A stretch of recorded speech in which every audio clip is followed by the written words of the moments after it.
বীর বিপ্লবী নেতাজি এসেছিলেন বালুরঘাট সহ অবিভক্ত দিনাজপুর জেলার বিভিন্ন এলাকায়। এসেছিলেন এক দুর্ভিক্ষের সময়।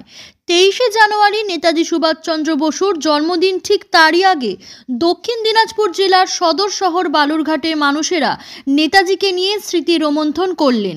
এই বিষয় নিয়ে সংবাদ মাধ্যমের মুখোমুখি হলেন বিশিষ্ট শিক্ষক, ইতিহাসবিদ ও গবেষক এবং স্বাধীনতা সংগ্রামীর নাতি তথা বিশিষ্ট আইনজীবী।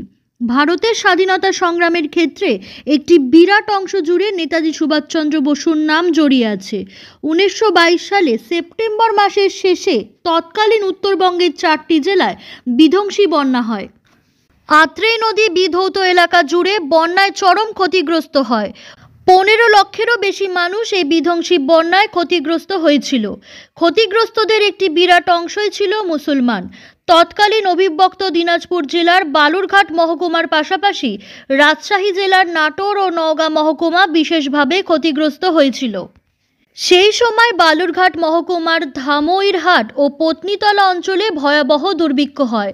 এই দুর্ভিক্ষ দেখতে এসেছিলেন নেতাজি সুভাষচন্দ্র বসুর সঙ্গে তার সহযোগী ডক্টর যতীন্দ্রনাথ সেনগুপ্ত। সেই সময় বেঙ্গল রিলিফ কমিটি গঠিত হয়। সেই কমিটির মাধ্যমে নেতাজি সুভাষচন্দ্র বসু দেশবাসীকে ত্রাণের সাহায্যের জন্য আবেদন করেন।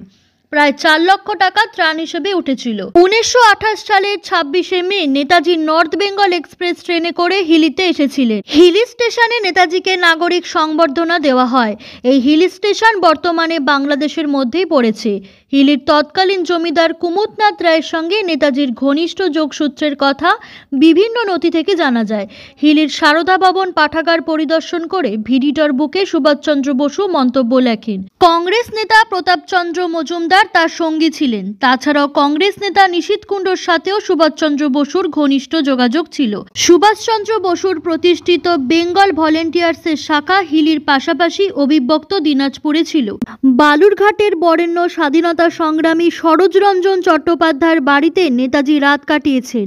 সেই সময় তিনি বালুরঘাটের বর্তমান কংগ্রেস পাড়ায় কংগ্রেস ভবনের দ্বারোদ্ঘাটন করেন। সেই কংগ্রেস ভবন আজ আর নেই, আত্রি নদীতে বন্যায় তলিয়ে গেছে। সেই সময় বালুরঘাটের দুর্ভিক্ষের খবর বেশ কয়েকটি পত্রিকাতে প্রকাশিত হয়। রামানন্দ চট্টোপাধ্যায়ের প্রবাসী পত্রিকাতে লিখেছিল, দুর্ভিক্ষের অবস্থা এখনও পূর্ববৎ রহিয়াছে। এই দুর্ভিক্ষের অন্যভাবে পুত্রকন্যা বিক্রয়ের সংবাদও পাওয়া যায়। নেতাজি সুভাষচন্দ্র বসু এই কংগ্রেস অফিস উদ্বোধন করতে, আমাদের পাড়াতেই কংগ্রেস অফিস উদ্বোধন করতে এসেছিলেন 1928 সালে এবং রাত্রিবাস করেছিলেন আমার ঠাকুরদা বিখ্যাত বিপ্লবী শরৎরঞ্জন চট্টোপাধ্যায়ের ঘরে। রাত্রিবেলা ছিলেন, রাত্রে খাওয়া দাওয়া করেছিলেন এবং শুনেছি যে আমার বাবার ঠাকুমা তাকে 52 রকম পদ দিয়ে খাইয়েছিলেন। তাতে তিনি ভীষণ প্লিজড হয়েছিলেন এবং পরের দিন আবার নাকি দেশি হাঁসের ডালনা খেতে চেয়েছিলেন। সেটা খেয়ে উনি হিলি অভিমুখে রওনা দিয়েছিলেন। আমি সেই শরৎরঞ্জনের নাতি হিসাবে এইসব তথ্য জোগাড় করেছি এবং তিনি এখানে 1 রাত বাস করে চলে গিয়েছিলেন। নেতাজি সুভাষচন্দ্র বোস ভারতবর্ষের স্বাধীনতা সংগ্রামীদের মধ্যে এক উৎকৃষ্ট সন্তান। তিনি প্রথমে এসেছিলেন হিলিতে, সেটা 1928 সালের 26শে মে। তারপর সেখান থেকে তিনি বালুরঘাটে এসেছিলেন।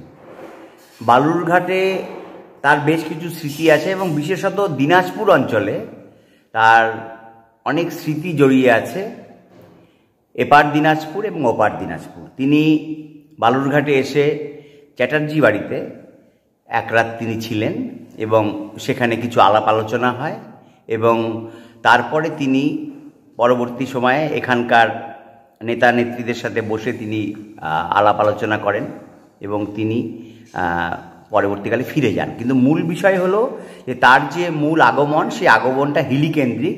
কারণ তিনি হিলিতে এসেছিলেন, প্রতাপচন্দ্র মজুমদার সে সময় ছিলেন, তিনি তাকে স্বাগত জানান। তিনি হিলির কুমুদনাথ রায় সাহেব যে, তাদের সাথে একটা যোগসূত্র ছিল এবং নেতাজি সুভাষচন্দ্রের যে গুপ্ত সমিতি বেঙ্গল ভলেন্টিয়ার্স, এই বেঙ্গল ভলেন্টিয়ার্সের শাখা দিনাজপুরে ছিল। অনেকে বলেন যে তরুণ সংঘ যেটি নাম, সেই তরুণ সংঘের